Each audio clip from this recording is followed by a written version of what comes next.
When we talk about McDonald's combo meals, we talk about savory meat, golden fries, and your favorite drink. Now, the combo meals just got crispy, juicy, and tender with the new Crispy Chicken Sandwich Combo. And you have to try it. Get a classic or spicy crispy chicken sandwich with medium fries and a medium soft drink like Sprite for only $6. Promotion pricing may be lower than meal pricing. Cannot be combined with any other offer. Ba-da-ba-ba-ba. It takes a lot of ingredients to fix or build a car, like cooking, but without the frozen dinner easy way out. eBay Motors has 122 million parts. It's always the right fitment, so you can follow any recipe to a T. Whether it's a vintage Italian coupe that's classic like Grandma's meatballs or a German luxury car that's as complicated as Oma's rouladen, to cook up something great in the garage, use the eBay Motors app or visit ebaymotors.com. Let's ride. La la la la, la la la la, Elmo's World. Welcome to the Elmo's World podcast. John Conway, he's 40 years old. He is from Texas, and he is a machine operator. And he would like to talk about politics and a lot of stuff that I think you would be interested in.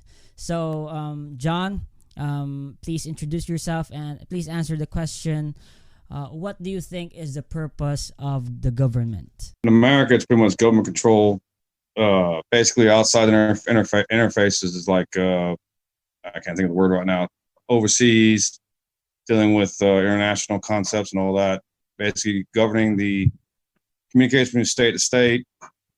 There's also military talk about it, inside the states and outside the states, border patrol, such things. But they tend to overstretch their bounds quite a lot. But it's it's what they have to do, because the states are not doing what they need to do. And that requires a pretty hard question, because Americans tend to be a mixture of different cultures, religions, people. It just depends on the situation, because just like my neighbors, just like my people I know, of all races, racial, culture, anything, they tend to have their own rights and freedoms. And as long as someone across the road, across the state can have the same freedoms I do, I'm fine with what the government does. Yeah, so I definitely agree that freedom is something that the government is supposed to preserve. But then there are, for example, certain instances where the government has to detain or has to overstep the freedom of the people in order to preserve, in terms of safety, in terms of the economic reasons. Like, for example, using the information, being able to listen to private calls, and those are basically government overstepping on or stepping on the freedom of people to privacy. But it also they prefer to make a safer environment rather than respecting people's privacy. I have 4 boys, 17, 18, and 2 15-year-olds. They all have cell phones. As being that I'm the father, I would be technically considered the governing force. I would be the major country government, and my children would be 4 states. The whole theory of the matter, if they work together fine, I have no issues. Depending on how or what they do, and they involve me, then my laws are stricter than theirs. Because my ultimate goal is to produce a agreement among all 4 boys. And when you do that, more than likely you will piss off or aggravate one of the 4 states, or in this case, 4 children. But that is a judgment based on my experiences and my beliefs to produce a positive environment. It's not always easy. So you have to make a call, and the government's the same way. Not all calls are good calls. Not all situations are good situations. Sometimes they literally have no option. And you end up pissing off somebody. It just depends, and it's very relative towards exactly what situation you're talking about. Cell phones, for example, I have to actually monitor cell phones, but how much do I monitor if they're older? Do I monitor less? Do I monitor more? Or do I wait till a problem happens and fix it accordingly? It's a pretty deep question. It's hard to answer. You know that we tend to be a little bullheaded, I guess the word would be. What I mean by that is that most people, and I would say between the ages of 18 and probably about 30, really have no idea how the government works. They don't understand that if they pay a 0.0826% sales tax, exactly where that money goes. Even though the information is widely available on the internet, and you can go into if you want to go into the courts, you can actually go into courts and identify exactly where that money goes, what's being paid for, and everything else. The regretfulness of it is that people do not look up. They don't understand things. Instead of actually understanding, okay, I'm paying, 3 cents to $1, for example, and that 3 cents goes to paying for schools, fire, and police. They'd rather complain that they're being taxed without understanding exactly where it goes. That's one of the problems with America. We just do not, we believe things without ever so much as questioning exactly what is being said or what is being done. I mean, if that answers your question correctly, the freedom of America is great. I mean, there's a lot of freedom in here. You can do relatively anything you want, but it's not free. You have to pay for it. But even at the most taxable rate, you're still making decent money. And if you want to make more money, you have the ability to do so. Now, so I live in Texas. Quite literally, everyone owns a gun. Like, I don't mean just, I know old women who own guns. It's not an uncommon thing in the state to where your neighbor might own a small arsenal. We're cool with that law. 100%, well, great. Some laws will not. Some laws, like right now, the coronavirus thing, everyone has to wear a mask. It's not a big deal. It really isn't. I've worn everything from respirators to HVAC systems to forced air, everything. It doesn't bother me. Some people it does. They consider it a rights violation. And it really isn't. It's the government attempting to fix a problem that they really have no idea how to fix. And when you have a problem you have no idea how to fix, you have to pull everything you can possibly do to make it work, even if it makes people mad. But there and again, Americans as a whole, and I know there's some people out there that are quite intelligent, but Americans as a whole have never had their rights taken away. Have never lost everything, or haven't had a very demanding and overpowering government that forces them to do things they don't want to do, like a communist or dictatorship or tyranny. So they can't comprehend what it's like to lose a right. So unless you've gone to federal prison, or unless you've gone to prison, you have no idea what it's like to lose everything by the act of a government where you cannot change what happened to you. So when you talk about rights, most people don't understand that are felons.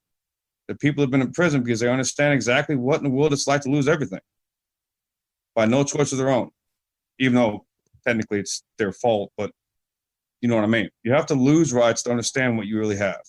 Look, America might seem very to have a lot of laws or a lot of overstepping rights to you, but that compared to other regimes and communist or fascist regimes, America is like paradise.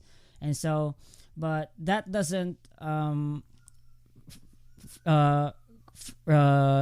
determine the fact that sometimes a very free government like America can impose very fascist laws, or not outright fascist, but laws that seem unnecessary and laws that require more discussion. And for example, the law on how the government taxes marijuana, right? Yes. marijuana has been overtaken by huge companies, and corporate tax laws have and government laws have made it very hard for smaller marijuana companies to thrive. And so that very idea that the government is able to manipulate economics would seem something that would seem very dictatorial when it comes to people who prefer a free economy, right? Yes, but in a way, there's not really such thing as a free economy. The opposite of a barter system is not possible. And honestly, even in the most free nations, you have to pay something. You're here in America, especially in Texas, you hear people compare American medicine or the health insurance program to Switzerland or New Zealand, which tend to have a governmentally controlled, paid insurance. But they also pay a higher tax bracket. The average New Zealand pays more for taxes than we do. So yes, you get something out of it, but you also have to give something for it. In America, it is free ride. I don't have any insurance at all. I'm come from a long line of very strong, healthy people. But that doesn't necessarily mean if I go to the doctor right now, I will pay my bill. So it isn't like I'm sitting there stealing from the government. I pay everything that I use. Some people require insurance. That's fine. When Barack Obama was in office, he made a law saying that everyone's required to have insurance.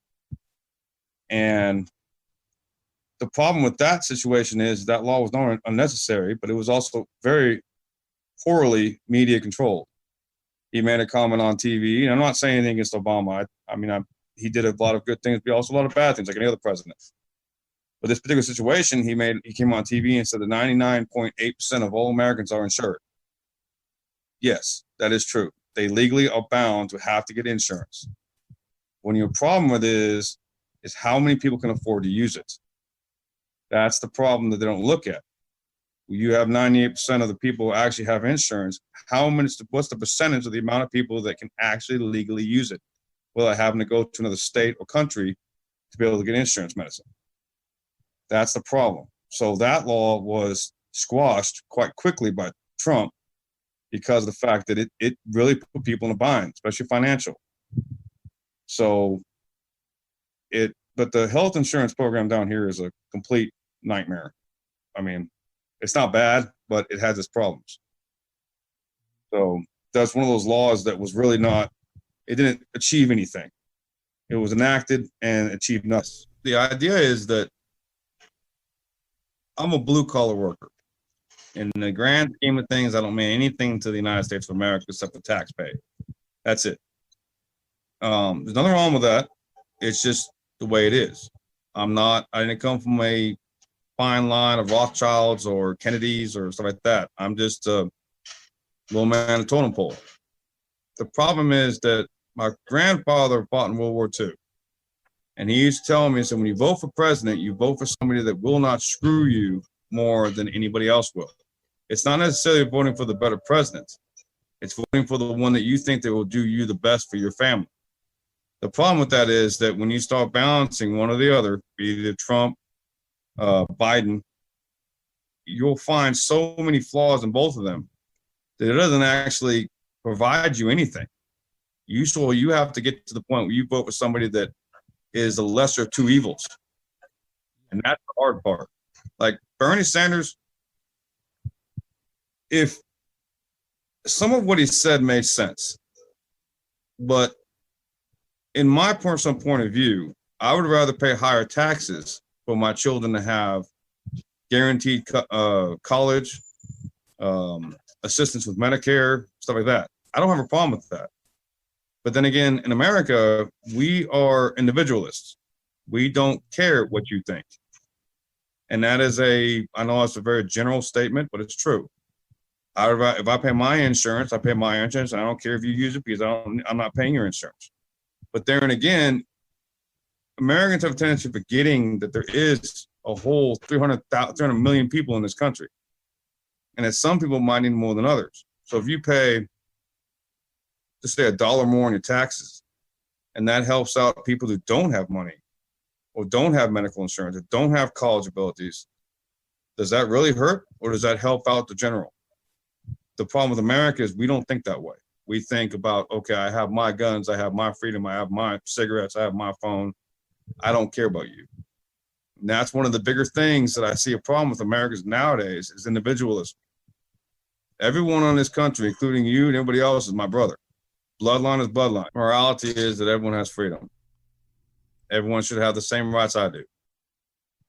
Even if they're different race, culture, religion, faith, whatever might be the case. They should have the ability. But then again, in saying that, if you put forth the effort and you become a millionaire and you work out, you do the things you need to do, or that you're considered your success, then you should be able to sustain it, which means that I don't believe taxing the rich more for what they have. If I know people that have things that put the stuff that I have to shame, and they make a lot more money than I do.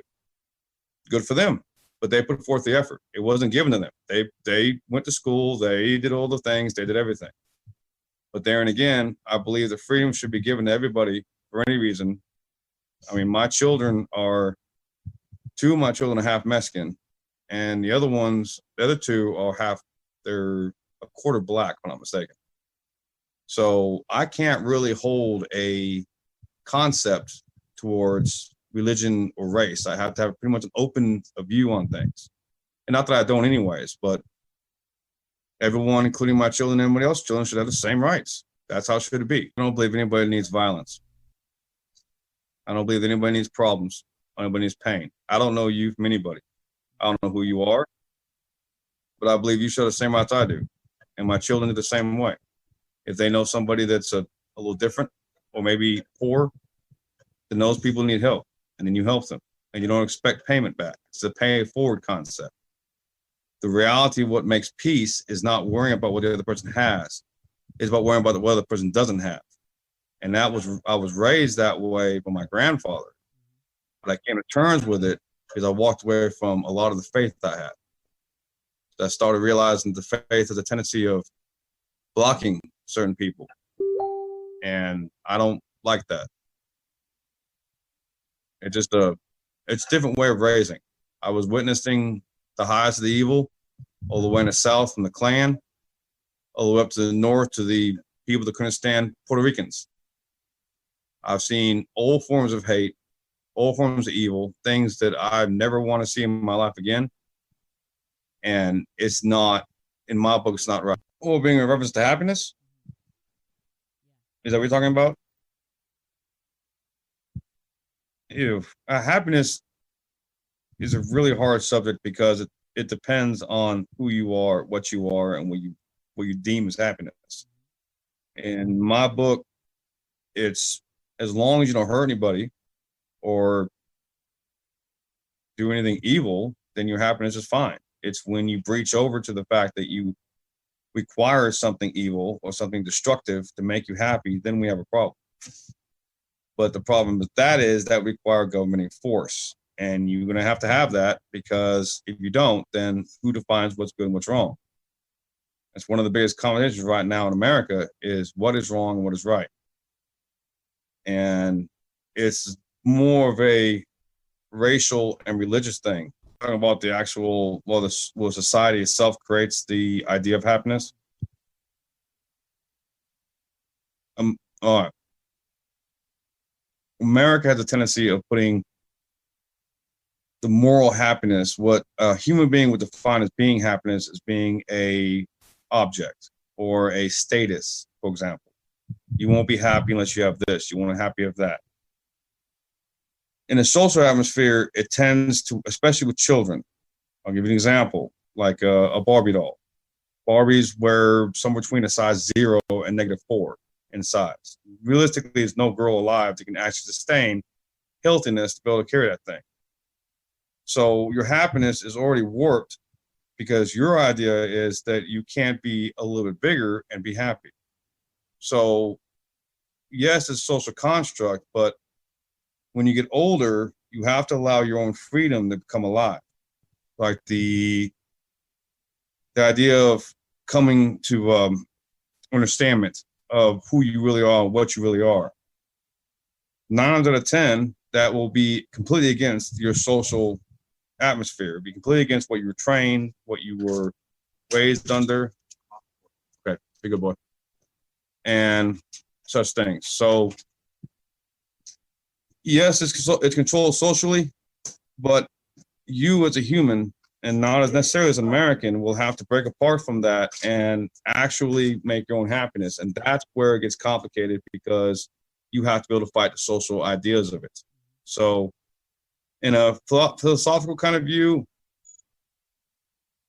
it's more of a battle on an emotional scale than it is actually a physical scale. It's not a social thing as much as it is in your head. And once you actually become self-aware and truly understand who you are and are willing to open up to who you are, then you can decide if this is going to be okay to fight the battle and be socially unacceptable, or stand up for yourself and be socially unacceptable. But I think that in America, we have a major problem with, on a philosophical concept, you can actually not be happy, even though you really can. Go inside. Go inside. Fine, stay outside. So it's not necessarily an easy question for me to answer, because my life is different from a lot of people's. I never strive for happiness. So I don't even know what it's like. I just, if I had a problem, I solved it and I fixed it and I morphed it to whatever I can do to make my life better than it is. It wasn't necessarily for the search of happiness. It was for the search of fixing a problem. Once you fix a problem, happiness tends to come with it, as long as it's fixed correctly. And if it's not fixed correctly, you change it again. Dedication and sacrifice are the two things to make it important. What you want to sacrifice for what you believe in and who you are, and how much you want to dedicate to become what you really want to be. And if you don't have those two things, then you will not be happy, because the fact you can't really contemplate who you are. You can't think harder than what you really, can't think further than what you really are. I'm not my parents, and neither are my kids. My kids are not me. There's a different world, different concept. There are two ways you have to live, at least in America. Come on, inside. You have your work dedication, what you're dedicating, what you sacrifice to pay your bills and to make your life possible. The other one is yourself. When you sit in a dark room and you're contemplating the laws of physics and how they affect you, and deconstructing your way of thinking to understand if you really are thinking correctly. That's two parts of living. That's why your business stays your business, your home stays your home. That's why a lot of people are completely different people at work. I'm a completely different person at work. I don't talk about a lot of things because religion in Texas is not really a good subject, but I will with some people. It just depends. But in my own heart and my own mind, what I really am and who I really am, I've spent 40 years trying to develop. But some of it is for my own use. For example, best example of that is that you have what makes you who you really are psychologically, and what makes you act the way you do. The morals, the values, the thoughts, the hatred, the concerns, the scare, the fear, and so on and so forth is very in depth. And most people don't understand it, because when you explain something like that, it's a portion of it. It's not the whole thing. So if I explain to you, like, I have a fear of water, it's a weird thing. And it goes back years. Now, if I explain that, you look at me like, my God, that's weird. Well, it may not be, because I have built my life around my fears and understood who I am. So therefore, that fear has become a part of me and part of my thinking. So therefore, that part of me, you just take it one piece at a time, it makes no sense whatsoever. But if you take the whole thing, if you sit down long enough to hear everything that's in my head, you're like, oh, well, that makes all the perfect sense in the world. But Americans and people and humans, they don't put forth the effort to think that. But that's who you are. Your brain's extremely complex, and so are your thoughts. So what makes you happy and who you really are takes a lot of time and energy. Try to find out what really makes you you. And once you figure that out, you will find happiness, but not because you looked for it, but because of the way that you built yourself. It will come find you. And that's how it, in my point of view, works. You look for happiness, you never find it. It doesn't exist. But if you look at yourself and find out who you really are, happiness will find you, because you will open your eyes to things that you normally would not be able to see, because you're put blinders up or brick walls, whatever you want to call it. Yeah, I definitely agree. And you mentioned that there are two businesses: the external, for example, your work, your jobs, your safety, home bills, and the internal activities, by which your own contemplation of who you are. And I definitely agree that the more you know yourself, that will be much easier for you to find what can really make you happy, because you could be the richest man in the world and still not be happy, right? And yeah, and so for example, for as you said, that it took a long time for you to find out who you are and what made you happy. But for example, for someone who is very young, and they will have to have a long road ahead of them before they truly find out who they are, because they will grow, they will continue to change as they grow older. And so what path should they take, knowing that the only way to find happiness is to figure out who they are? My children, my two oldest ones, went to Greece and Italy for a school event. That cost a retarded amount of money. But they went to Greece and Italy for a school event. And it's the first time that they've ever seen a different culture. And they noticed how slow they were, how laid back they were, how just, we're good, we'll have a cup of coffee. And I have an 18-year-old and a 17-year-old. My 17-year-old is fast track. He thinks he's got a pretty good ball on things. He's ready to go. My 18-year-old is a little bit laid back. He may not be where he wants to be, but he kind of got an idea of where he wants to go. My two 15-year-olds, they don't have a freaking clue, not one. Now, should I rush them? Should I sit there and say, okay, you're going to college? Or should I say, hey, what do you want to do? What do you want to be? You have to, as a father, you have to put the seed in their head to the idea, not saying that they would be forced to go to college, but the idea that they have to think about what they want to do, where they want to be, my children have changed their minds more times than I've changed socks. It's insane. But because they find one thing, that makes me great and happy, and they find another thing, no, that doesn't work. I can't do that. Or they find out that what they want to do requires an astronomical amount of work for very little benefits, so they don't want to do it.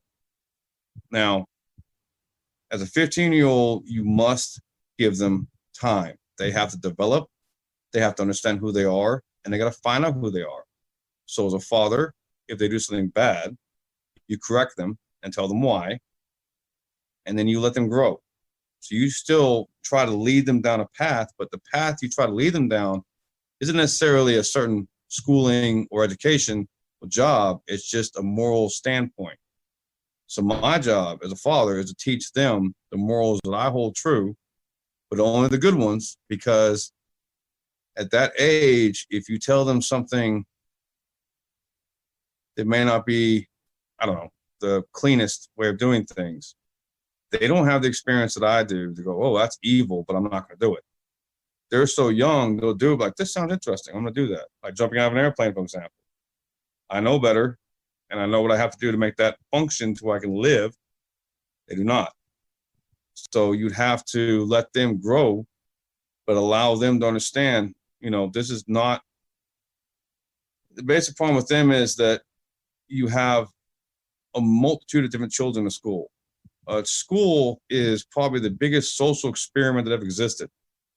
You have everybody from different religions, faiths, walks of life, some with mothers, some with fathers, some with aunts, some with uncles. And they may be at different stages. I was working at the age of 12. My children are not. There's a whole different world back then. So, and some kids out there are working at this age and they know where they want to be, whereas some of the kids don't, which causes a little bit of a form of depression or regret that they're doing something wrong. When in actuality, they're doing this thing just fine. It's just taking longer. And that's okay.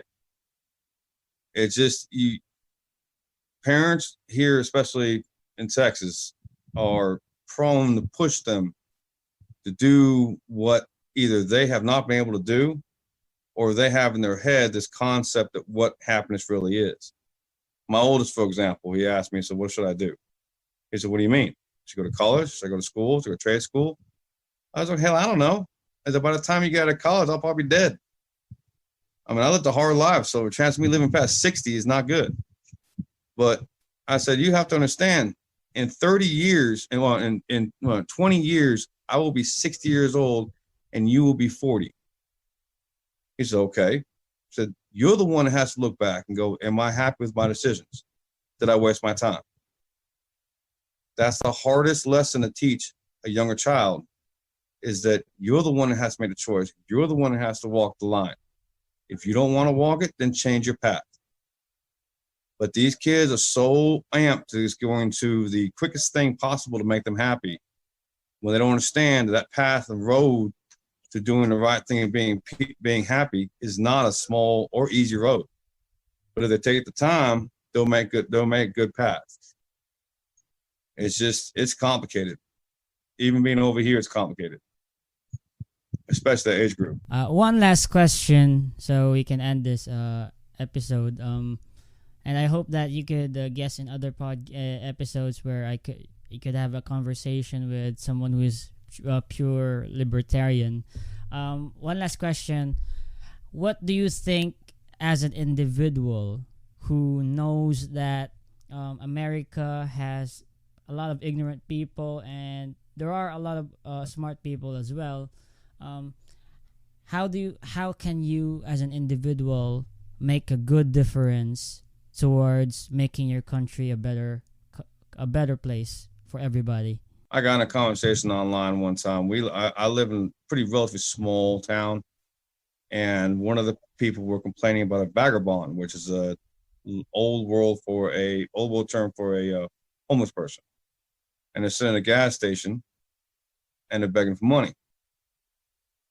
The girl complains about the fact that they're doing that. And I said, look, what are you going in there for? Sandwich? Drink? What is that, about $10? If you can afford that, you can afford another $5 for him. Buy him a sandwich. Well, he's just gonna buy alcohol. Fine. Don't give him money. Buy him a sandwich.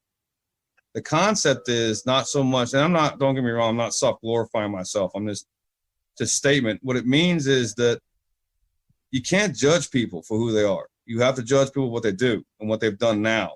I have a past that's a mile long and it's a dark one, but I'm not the same person I was 30 years ago. And neither are some of these people. But when you look at somebody, you give them a gift, that is it. One of the major reasons why I prefer some of the more modern religions like Christianity and is Islam, Muslim, that's right. I can never remember which one it is. But is that in its core, it teaches peace. In its core, not what they blast over the internet. I'm talking about the actual core of the religions. Is that everyone's your brother, everyone's your sister, everyone's your friend, and everyone deserves everything. If you have a sandwich, you split it, and you give the other person a sandwich. If everyone did that as a human in America, half the problems wouldn't exist. But we still, 2020, we still can't get past race. Race is an issue. Like if you walked into Texas right now, you were a dark-skinned individual, you'd be looked upon differently. And that is the born-in hate that people have. It's going to be destruction of society in America. Because we can't get past the simplest things, religion differences, hate. I met a Muslim a long time ago, and he was one of the most devout people I've ever met in my entire existence. And he would pray, and he treated everyone, even people that did not walk the same faith as he did. He treated them equally. And if America as a whole did that, capitalism wouldn't exist, the economy would be better, but people as a whole would be better. So I want to see you any differently as what you are right now. Now, if that happened, that's what America needs to do. That's what humans need to do. Will it happen? No. Over what? How many years been on this planet? A couple million, I think it was. I can't remember how long they've been on here. But we still can't get past the simplest things. And we fought wars for the last 1,000 years, 2,000 years over mindless stuff that don't make any difference just because you're different than me. We still haven't been able to get past it. And this world that I've been on for 40 years, I haven't seen any different. If you come to my house and you're black, you'll still get the same piece of chicken that I do. If you come to my house and you need food, I will feed you. If everyone thought that way, then the world would be a better place and America would be a wonderful place. And we'd fix all our problems within 10 minutes and cost everybody nothing. You just, okay, you need something? What you need? I'll help you out. And then that person goes to the next person needs help and you help them out. And you just keep going down the line and eventually, over time, every person will get what they need. But if you haven't noticed, it's not going to happen. We love violence. It's just the way we are. I hope the best for my children when they get older, but I almost have to tell them not to worry about anybody else, just worry about your own happiness. Because the more you worry about everyone else, the more heartache you get because you have to let people be who they are. And sometimes that heartache is because psychologically they can't get past their own hate and their own anger. So you have to let them go. And that hurts more than anything else. Is when you have to say, okay, you all are too evil or too mean for me. Even though you need help, I refuse to help you. And that is not an easy step to make. It's not pretty, and it will destroy your psyche faster than anything else will. So you got a long road, and I don't see it going anywhere myself. But then again, it's not easy, buddy. You ask complicated questions. So that's the end of it. Thanks for tuning in, guys. This is your host, Elmo Ador Jr. And thank you for listening in. And please subscribe. Please follow us on Facebook. Please follow this. Please. Thanks.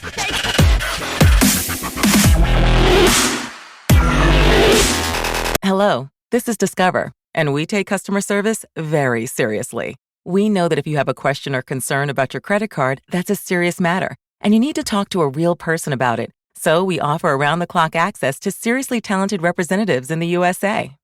Again, it's a serious endeavor. The only funny thing about it is Bob. If you call us and Bob answers, you're in for a treat. Get 100% US-based customer service and talk to a real person day or night. Discover. Exceptionally common sense. It used to be hard to find the exact auto parts you needed, and that meant spending a lot of time at swap meets. It's a different game now when you can order exactly what you need from eBay Motors. They have 122 million parts, so you can always find the right fitment. Spend less time searching and more time building with the eBay Motors app or visit ebaymotors.com. Let's ride.